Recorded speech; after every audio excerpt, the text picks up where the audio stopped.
Trev's Hockey Show. I'm the Trev. It's too sweet.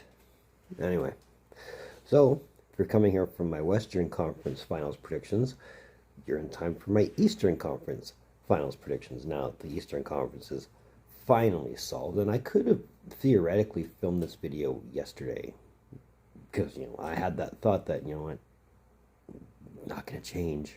The outcome's going to be the same. But in the spirit of rematches, much like the Western Conference Final was a rematch from last season, this season's Eastern Conference Final is a rematch from the 2023 playoffs. So there's that excitement to add to it. And as far as predictions goes from this point, well, I've kind of saved some face, not much, but I'm better than I was yesterday. The wife's predictions, on the other hand, well, yeah, listen to Trev's wife. But we'll go over those. We're going to go over how we got to where we're at. We're going to break down the series that's going to be ahead of us, and then I'll give you the predictions on that. So, with all that said, let's talk about the East.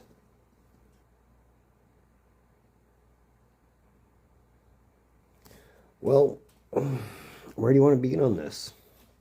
I'm not going to lie, 2 games in,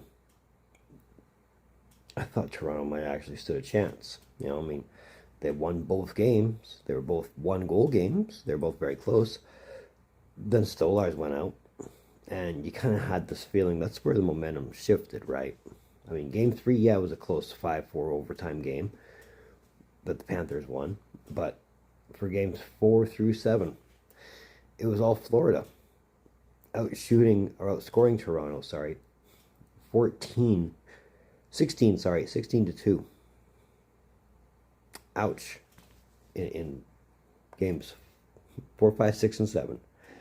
Ouch. That includes a shutout in game 4, and a game 5, and a game 7 that had identical scores.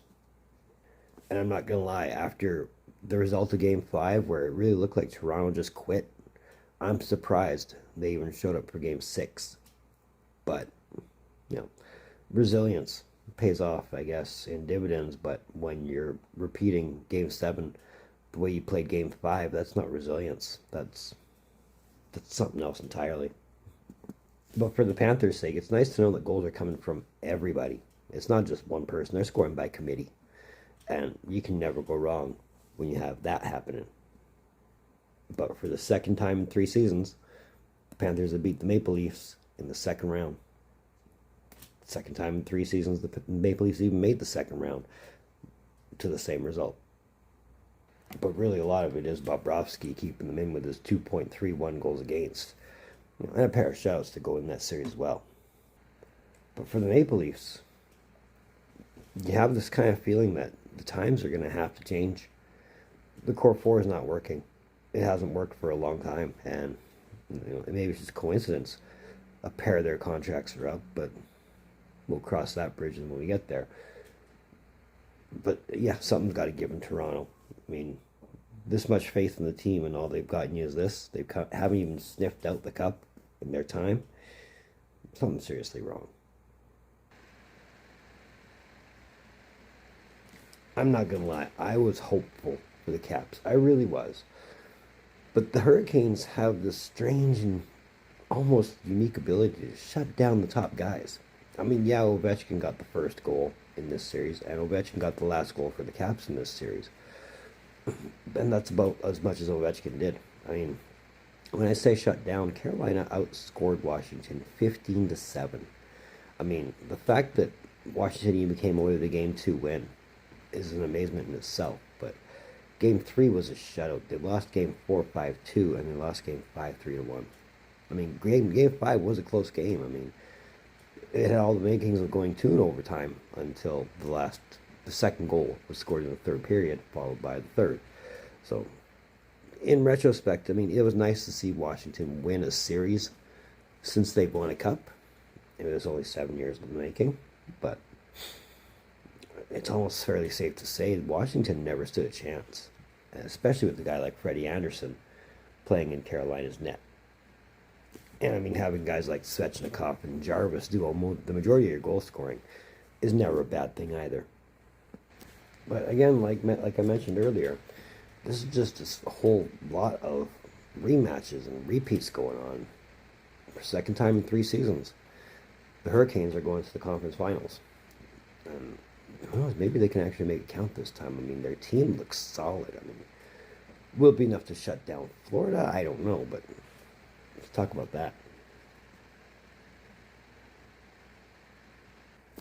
So while it comes to the numbers, as far as Carolina's concerned, their top three, yeah, points-wise, they're not standing out as terms of like the top two or even top five in the league in terms of playoff stats is concerned. And your top three consists of Jarvis, Aho, and Svechnikov, with Jarvis and Aho each having 10 points each. So again, offensively, there's not much there. It's defensively where you're looking at. To date, as far as the playoffs is concerned, Carolina's outscored their competition 34-18. That includes the New Jersey Devils and the Washington Capitals. And in net, Anderson's coming in with a 1.36 goals against, and Kochetkov is coming in with a 2.50. So the goalies are still pretty solid. Florida doesn't look so different either. Lusternainen, Marchand, and Reinhart make up your top three with 12, 12, and 11. But again, it's defense that the thing is, and when you're scoring by committee, everybody's going to have a different amount of numbers here. But defensively, Bobrovsky comes in with a 2.31 goals against and 2 shutouts. So it's really a matter of pick your poison on this one. I mean, nobody's lying when they say Florida is an explosive team. Nobody's doubting that even. But I think this could be a case where Carolina might be able to keep up. I mean, this is a different Carolina than it was in 2023. And that's not a bad thing. And ironically, believe this one or not, this is only the second time these two teams have met in the playoffs. The first time being in 2023. Ironic, right? Now, as far as predicting this one goes, well, the wife's going with the most obvious thing.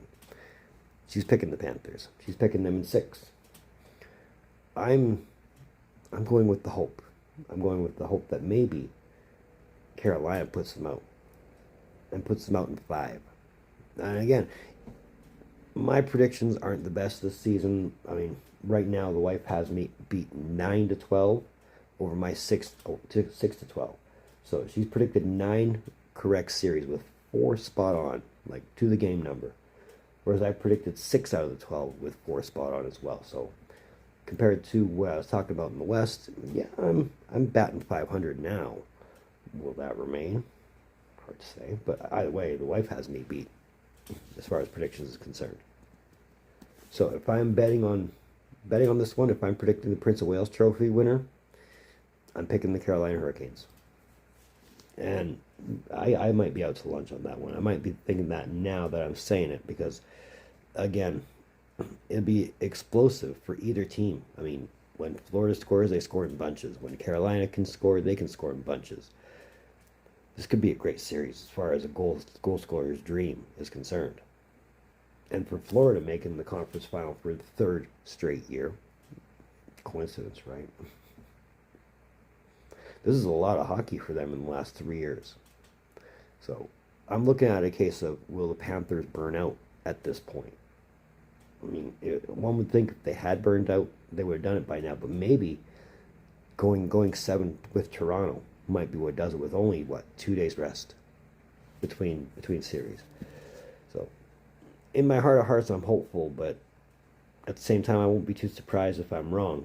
But either way, let me know what you think on these predictions. Let me know if you're agreeing with me that it'll be Carolina. Let me know if you think I'm completely out to lunch on this one. Either way, I'd love to hear your input. So that's another one of them Trev's hockey shows. I want to thank you for tuning in. Don't think I don't appreciate the gesture, especially if you've tuned into this point. If you have tuned into this point, congrats. You've made it to the end. I'm very happy for you. I'm very proud of you for sticking out for that long.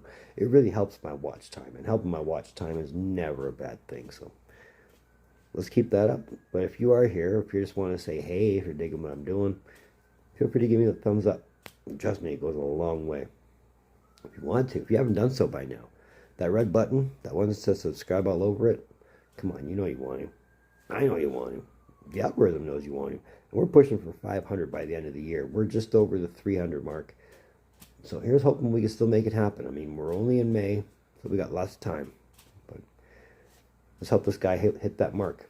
That'd be awesome. If you want, that link in my description below. That'll take you to my Facebook page. Feel free to join that. I mean, it's free. I'm posting on there. And I would love for the audience to be as big there as it is here. That'd be amazing. So feel free to help me out on that one too. Now moving forward, as far as predictions is concerned, well, after this is the Stanley Cup Finals. So there's that prediction. But there should be a couple more award predictions coming up. I know the Jim Gregory is coming up. And once the conference finals are said and done and the Stanley Cup Finals are picked, I have to kind of make up an idea of who I think will win the Conn Smythe. So look for those. But either way, in the meantime, in between time, be looking for me, some Trev. Data.